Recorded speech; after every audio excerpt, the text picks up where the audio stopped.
Working with plagiocephaly and rolling over vision loss during the 6.5-month period. Okay, there's a couple of things that are going on I want you looked at. First of all, I did ask someone to look at one of the videos. I'm not happy with the amount of red eyes that I'm seeing.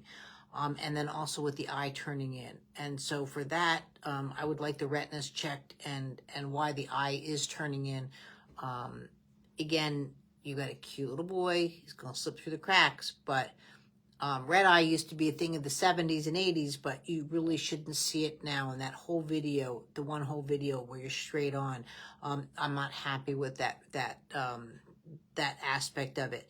Also, too, if you're dealing with plagiocephaly, especially if you, for one moment, are considering a helmet, I don't want the helmet placed without an ophthalmologist making sure the eye orbit is okay, because when you have flat head and so forth, that's what's happening, and you don't want to push the orbit. So when you do go to the ophthalmologist, have the orbits checked at the same time. People don't think of the front part of the face, they think of the back, but the orbits of the eyes really can get affected, and you don't want to have concerns for eye alignment or visual alignment. But the eye is turning in quite a bit on the left, and that's partly the reason why you're not seeing the rolling over to the left. So when a child has vision issues, right, first of all, as you're taught, they keep their eye on the prize when they're having any kind of milestone movements. And so when you have that vision loss, right, that's where you can have those concerns. So when a child is going to roll over and do those things, when the eye is turning in, right, how do I roll over? Because I'm not crossing a visual midline, I'm not doing that, and that's difficult. So you're seeing the right side roll over, but you're not seeing it to the left. A baby's not going to go where they can't see. And that's a really big key there. They're not going to go where they can't see. So, but why is the eye turning in, right? Is it acuity, meaning the power of the lenses? Is it an astigmatism, is the eye being pulled in? Or again, is it neuromuscular where the eye is being dealt with? But what I'm also seeing too, and if you do the newborn movement assessment, that's free, you're not seeing the midline crossing as much as I'd like it here.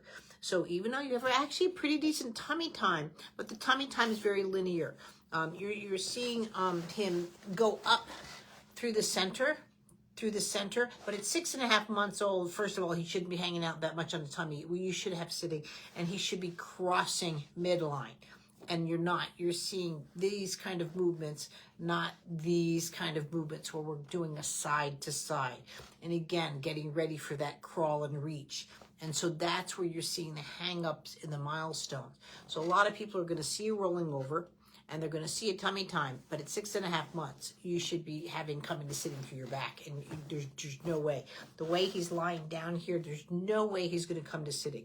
Eventually, he'll roll over to his belly and start to crawl that way. That's not optimal. That's not what you're looking for. You want him to come up to sitting through his back and then go into all fours to crawl. And that's what you're looking for. So I really would work on the sitting and vision course possibly, and also the rolling over course, because you see the dominance that's starting to happen. But really, I would like you to go see an ophthalmologist. Show them that video to show the redness in the eyes. Make sure the retinas are checked well, but also checked for a retinoscopy. So the sphere, the cylinder, and the axis are checked. You can get that again in my free course, Vision in Your Child. And you can get the tips on how to have a successful ophthalmology report appointment and go from there.